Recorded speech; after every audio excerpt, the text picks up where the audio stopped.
Dear viewers, welcome to this episode of Expert Speaks.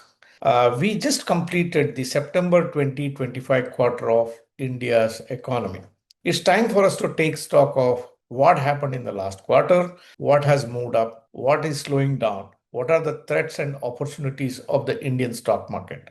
To take you through, we have fund manager Harini Dedhia, who will brief you on what exactly happened in the stock market and what to look forward in the coming quarter. This is NRI Money Clinic for you, and I am Dr. Chandrakant Bhatt, your financial guide for a happy living.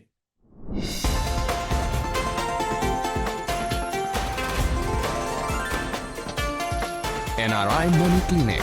No hype, just the right advice. Dear viewers, to take you through the scorecard of the Indian stock market, we have amidst us today Ms. Harini Dedhia, the fund manager at Tamohara Investment Managers. You have seen her episodes prior to. She is a fund manager, she is a research analyst, she is head of research at Tamohara. Let's listen to her, what she has to make comment about the quarter gone by, as well as what to expect in the coming quarter. Over to you, Harini.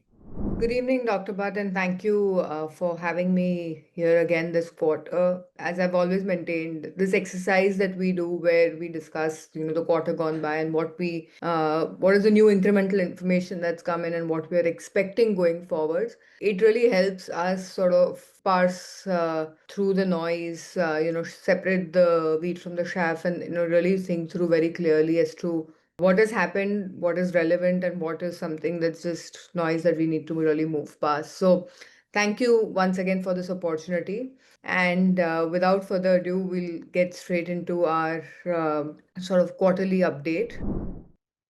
So what has changed since the last time we spoke, which is, June and July beginning of 2025? One thing is very clear that, S&P 500, which is sort of the headline index for the US markets, has continued its run up, and Nifty has gone absolutely nowhere in the last 1 year. And in fact, from the last time we spoke, we are marginally down, and we'll cover, what sort of happened. And that's been contrary to our expectations. We were expecting, now resilience. We were thinking of time correction, but, we were expecting, stock specific moves to start. And for the most part, I can say that that's not really true. I think, even where there has been resilience in earnings or expectation of resilience in earnings, stocks have pretty much stayed where they are. A classic example of that would be, the auto companies, undoubtedly the biggest beneficiaries of the recent GST cut that's been announced by the government of India for most consumer discretionary items.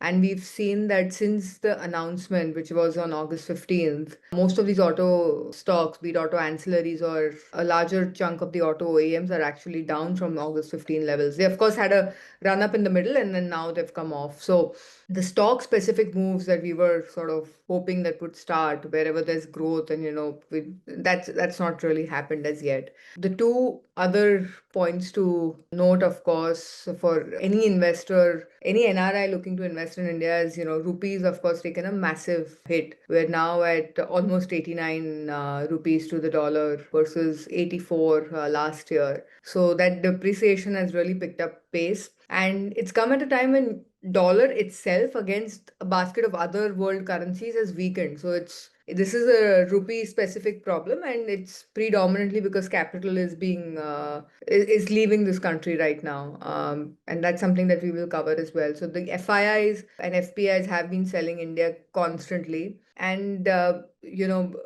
for us to really see a rally, right?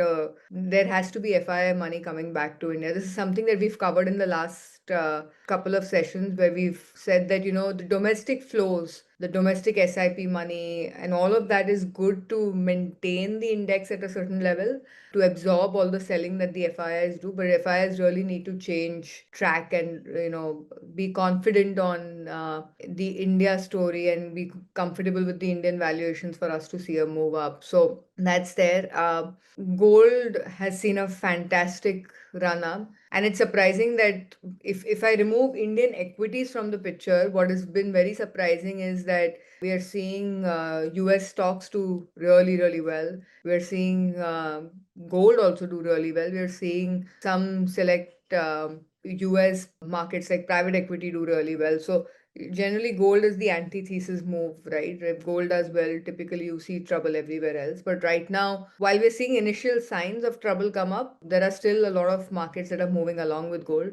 Crude, so one thing that's gone in India's favor is crude oil has corrected significantly. We are now down from, 70 to $75 for the WTI crude barrel to $60 almost. So all in all, the macro picture, which was from a global lens, from a global markets perspective, which was looking, let's say, a year back, which is looking good on the whole, and everything was sort of trending together. Now it's becoming a mixed bag. And we will sort of try and get into some of the details of, what's been happening.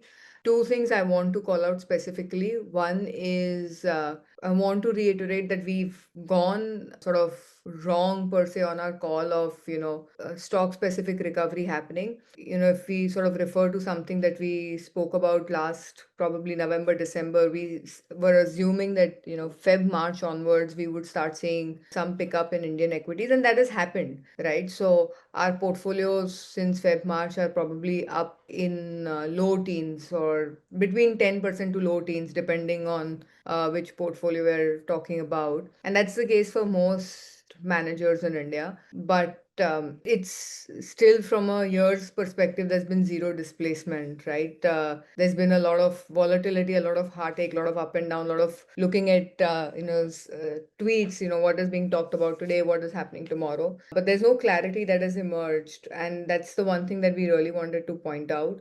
Second thing is we were expecting that eventually, by the end of the 3 month sort of period for discussion on tariffs, we would see some deal emerge on India US. India would bow down to agreeing to, really increasing consumption of some US items. Easiest would be, increasing our imports of crude derivatives from the US companies. But for whatever reason, there seems to be some sort of a breakdown in that communication. So we've been grossly wrong because of that in how our perception has been of the markets, because we were assuming that talks would settle down, and that has not really happened. So since the last time we spoke, global cues have gone against us, where we have seen a 25 plus 25% tariffs on India, which has been worse than expectations. As a result, we've seen acceleration of FII and FPI selling, which has led to a weakening of Indian rupee. Domestically, however, what has been very impressive is the speed with which the government reacted to this and announced a GST cut on August 15. It was almost like perhaps a hand was forced into it, but regardless, the government has done all it could to sort of make sure that there is enough buoyancy in the domestic markets and domestic consumption to sort of alleviate any concerns that can emerge for producers who also have exports as a part of their sales for the time being. So the nominal hit we were expecting on our GDP growth, that has sort of been taken care of by this move by the government. Of course, in terms of implementation, one can argue that the announcement for the GST cut should have come at the same time on the day of the implementation, so that there was no sort of confusion as to delayed purchases and, all of a sudden supply chain being stuck with inventory here and there. So we can all debate on the execution, but I think one must credit the government in terms of being very swift in their response and being very cognizant that, that these tariffs do hurt India and Indian producers, and therefore we will do whatever we can to make sure that we are helping our domestic consumption get that extra sort of spring in the step to make sure that we can offset the damage that is being done from our exports side. So that is what is broadly changed, where domestic consumption, inward looking companies have become, probably even more emboldened, and companies that have exposure to exports were expecting growth coming from that segment. Of course, I've seen their plans get derailed. So the first point that we spoke about, when we looked at the overall picture is you definitely do need the foreign institutional investors to take a bet on Indian equity for a significant move in Indian equity. If you see the most, sort of positive years where we've seen foreign money come into India, be it 2010, be it 2013, which was the lead up to the sort of the general election, which saw Prime Minister Modi being sworn in, be it post the corporate tax cut in 2019, and right into COVID and post COVID, or be it 2023, which is, after the correction that we saw of the Russia-Ukraine crisis. And these years have been the absolute sort of years of wealth creation for Indian equities. If you missed these years in your portfolio, your returns look very, very different from what the Indian markets have delivered. So that sort of goes to say that while we have done very well on domestic flows and, spreading the message of democratization of equity investing in India through SIPs and so on and so forth, we need foreign investors to really back us for that big moves in the market, right? What has happened this calendar year is we've seen record outflows from equity markets by the foreign investors, and that's reflecting in the sort of stock prices, especially in individual portfolios. So at index level, we may think that we are flat, but we've grossly underperformed world markets. And if you open an individual stock portfolio, the pain would be a lot more as well. So that's something to be mindful of. However, whenever we see a year of 1 lakh crore plus kind of selling, very very intense sort of selling, typically that is always followed up by a year of buying, right? So if you see the big years where we saw the buying start, they've always come at the heels of a significant selling, right? So 2019-20 run came at the heels of 2018 selling. The 23 run came at the heels of 22 selling. And we're hoping that that would also happen now. And typically it follows sort of the debt markets, right? So the year where we see, on a combined basis, we see a lot of selling happening. We see follow-up buying in the equity markets in the next year. So that's something maybe it's wishful thinking on our part, but that's something that we think will happen. And there are some other factors as well. Typically, we've seen FII inflows see step up post sharp rupee depreciation. So 2008, 13, and 20, we saw sharp cuts in the rupee and we saw significant inflows right after. This is possibly because of the belief that people may have that the majority of the damage has been done on the currency front for the next couple of years, and it's safe to sort of invest at this point of time. So if I see last 30 years of data, Indian rupee on an average has depreciated versus the dollar at about 3% per annum. But this depreciation happens in chunks. So you have this period from 2012 to early 13 where you saw 20% depreciation happen. You saw a similar period in 2008, and you saw a similar period in 2019-20. And typically once that happens, there is belief that most of the damage is done. This 3% per annum has been taken care of for the next couple of years, and I think that now's the time to invest where we won't get really hurt on the currency aspect. So that's the first sort of correlation that we've seen. A second one is the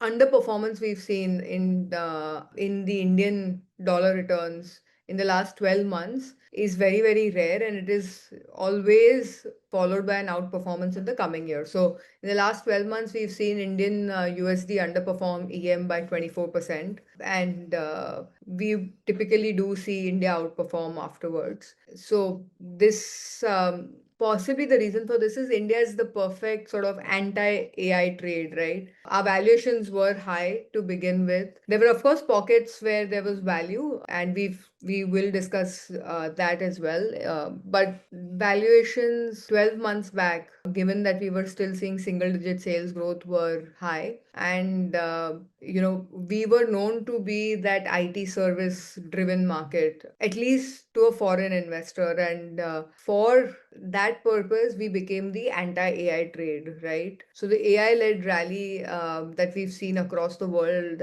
there was no exposure that any Indian business, so to speak, had in a large way to that. And we probably are seeing this rally entering its final phase, where we are seeing quantum of capex being announced without companies having funding necessarily to do that capex, without the companies having enough sources of electricity tied down to support that kind of capex. So if there is profit booking that happens in this AI-led rally, we will see allocation come back to India as well, because every other sort of domestic macro global cues like crude prices being down, etc., are in India's favor. And regardless, we still remain a 6.5-7% real GDP growth country. So it is definitely a place that cannot be ignored for too long, because we've still grown in our earnings this year, which only means that our valuations are now even cheaper. So if we are 10% down from our peak and our earnings have grown 10%, which means that on the whole, we're now 20% cheaper versus what we were last year. So definitely do think that the stage is set for FII return.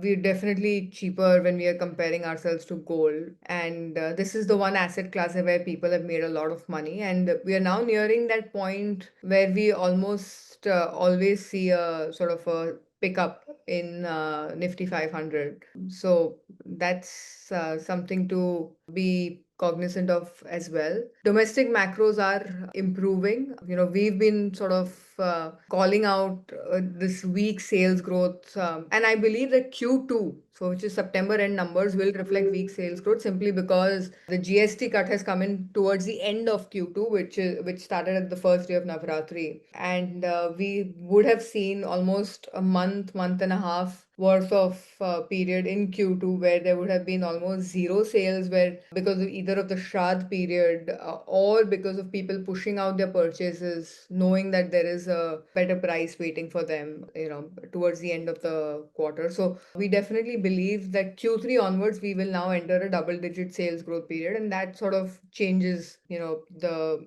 narrative on domestic earnings a lot. This is something that we were expecting in Q1, but we now will definitely see it happening in Q3. The good thing is that at least on the whole, we've still, in the absolute terms, we've still made money in the last 6 months. So it's not that we've not made money, but relatively, we've definitely underperformed global markets. Inflation is still in control, and private capex seems to be improving. In fact, while the weighted average lending rate, as seen in this chart, has come off, the quarterly updates for banks like HDFC, Kotak, etc., that have come out last week suggests that there is a pickup, in fact, in credit activity, which is again a very, very good sign. So I think on the whole, domestic cues look very strong. And not to say that this has happened on its own, it's definitely the impetus has come because of the GST cut that has been announced. Just to give you context, GST on cars in India used to be at 28%. It has now come on petrol cars. Petrol and diesel cars used to be 28%, now come down to 18%. And we've seen brands go ahead and that some brands announce a new price, which is, even at a steeper discount than the 10% that's implied by the GST cut itself. So on the whole, we are seeing big ticket items like consumer durables like ACs see that 10% cut, cars see that 10% cut, bikes. So anybody and everybody who was sort of holding back on consumption, not very sure, finding things expensive, has probably now taken the plunge given this price cut has come in, and the government has been very, very watchful to ensure that the entire benefit of the tax cut is passed on to the consumer, and not businesses sort of hijacking a portion of the tax cut and inflating prices midway. I personally am the most happy because ice creams are now cheaper in this country. But jokes aside, consumption has definitely gotten a massive boost up by the government. So not saying that this has not been without the ages of policy support, but regardless, for whatever reason it may be, we will see double-digit growth in sales, which has been missing for the last 7 quarters, and this Q2 will be the 8th quarter now. We will see that sort of reverse in Q3. Valuations have gotten into reasonable zone. They're now all coming into the long-term sort of average, within one standard deviation of long-term averages, if not at the long-term average. So that's something to be cognizant of as well. Like I said, 10% price cuts, 10% earnings growth. So you're now 20% cheaper than where you were last year. So all in all, market क्या लगता है? earnings downgrade cycle is over. I think most of what people don't sort of recognize is everything in the markets is a game of expectation, because markets are a future discounting machine. What was happening for the last 7 quarters was, you started the year with a certain earnings expectation, and through the year you saw those earnings coming, being cut. That cycle is now sort of plateauing and ending. So in fact, perhaps in Q4, if the consumption momentum sustains, and if there are no new surprises on the trade deal front, we will see earnings come out better than expectations, which will be the first in sort of 9 or 10 quarters at that point of time. So, with the earnings downgrade cycle being over, 12 months of zero return on headline indexes, and if you see small and mid cap, you're probably sitting at 8 to 10% cut on your portfolio. We will see stock specific moves, and at the risk of sounding like a broken record, but stock specific moves will start. However, one sort of word of caution over here would be that people do tend to say that sell XYZ country and buy XYZ country, and diversify your portfolio, and etc etc. Please bear in mind that at least on the downside, Indian markets are correlated to the US. So if US markets take a hit, let's say, some people call this AI bubble, some people see a problem elsewhere. For whatever reason, if US markets do take a hit, Indian markets cannot be insulated. The good thing is that we've already taken our beating, money's already left the country. So there's not much more that can leave this country now. We are at the lowest sort of point of foreign ownership of equity in India. Perhaps we do see, over the next 6 months, as, people adjust to these bubble popping things in the artificial intelligence space happening in the US. You may see volatility in Indian markets on the broader level.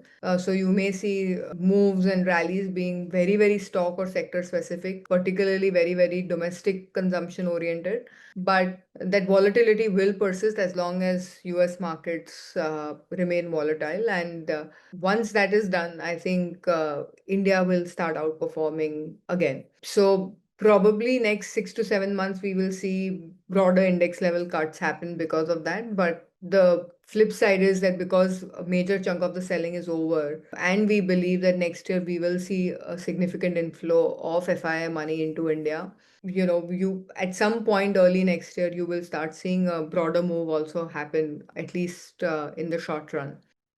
Sectoral outlook, the last time we spoke about, capital goods, we remain constructive given private sector capex overtaken government capex for the first time. But we also said that we will focus on companies that work on shorter order cycles and not long order cycles. Consumer goods and private lenders, these were private lenders we've been bullish for a while, so I won't sort of repeat my thesis there. But consumer goods, we had spoken about the direct tax benefit that was announced in the budget this year, and the fact that stocks have not done anything in this space for the past 3-4 years. And to add to that, this direct tax benefit is now coupled with the indirect tax benefit, which is via the GST cuts. So autos, consumer durables will definitely see an acceleration of demand growth. We prefer to play this via ancillary simply because for us, it's easier to take a call on the ecosystem doing well rather than taking a call on which brand would do better than the other. Private lenders, I think our thesis is playing out.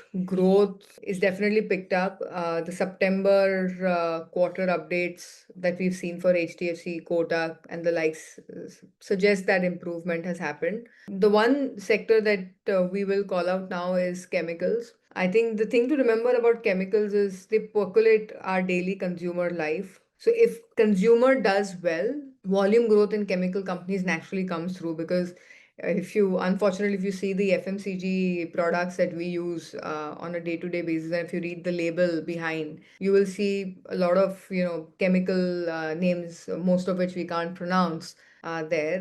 But that says that, chemicals will see volume growth come back. China has also been shutting down capacities in a lot of commodity chemicals, which will help normalize margins because normalization of prices in those chemicals. Our focus will be on specialty, which consistently delivers 4 to 5 percentage points delta over their cost of capital. So we want companies that consistently deliver a return on capital over their cost of capital. So we will be focusing on that. But overall, I do believe that the entire ecosystem will do well. Commodity chemicals in the short to medium term, and then specialty chemicals probably in the longer term. But this is where you would have seen our focus has become completely domestic oriented, domestic linked, or wherever we can see a substitution of any product that we are getting from outside this country.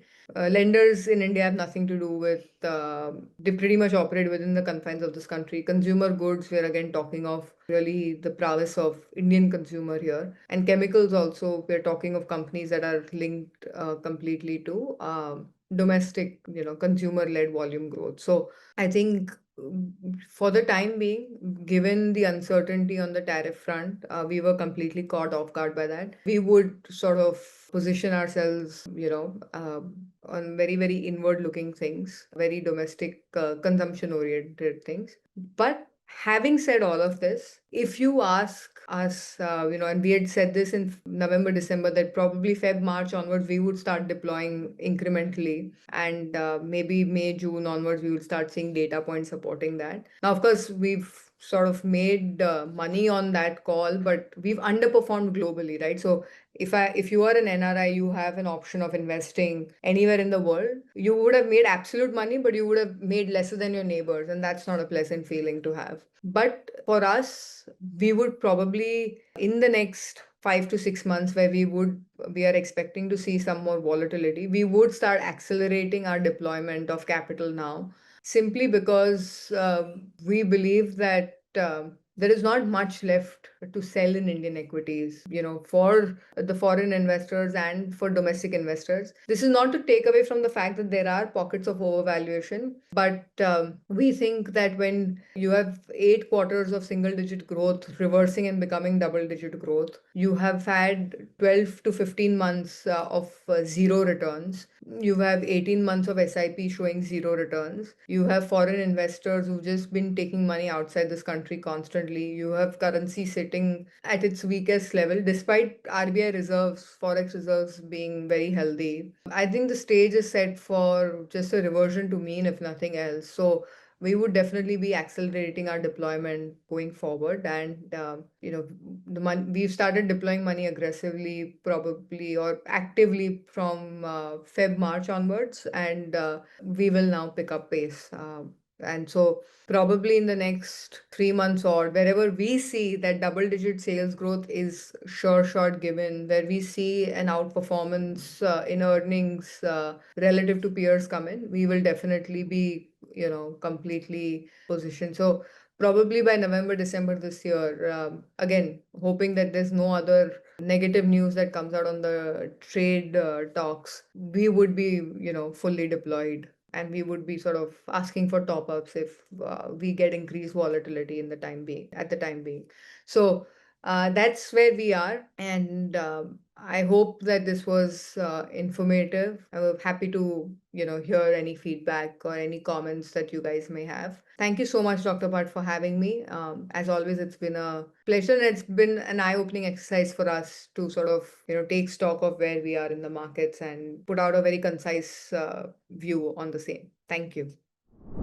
Dear viewers, hope the episode done by Harini gave you an insight about what exactly is happening in the Indian stock market, what can we learn from the rearview mirror of the last quarter, as well as what to expect in the quarter which is unfolding now. If you got the required information, do give me a thumbs up, do share this video with your near and dear ones, friends and relatives, and on all the social media handles on which you are connected with. Thank you very much for watching this episode on NRI Money Clinic. I shall be back with you with yet another expert, with yet another topic next Tuesday. Till then, stay safe. Jai Hind.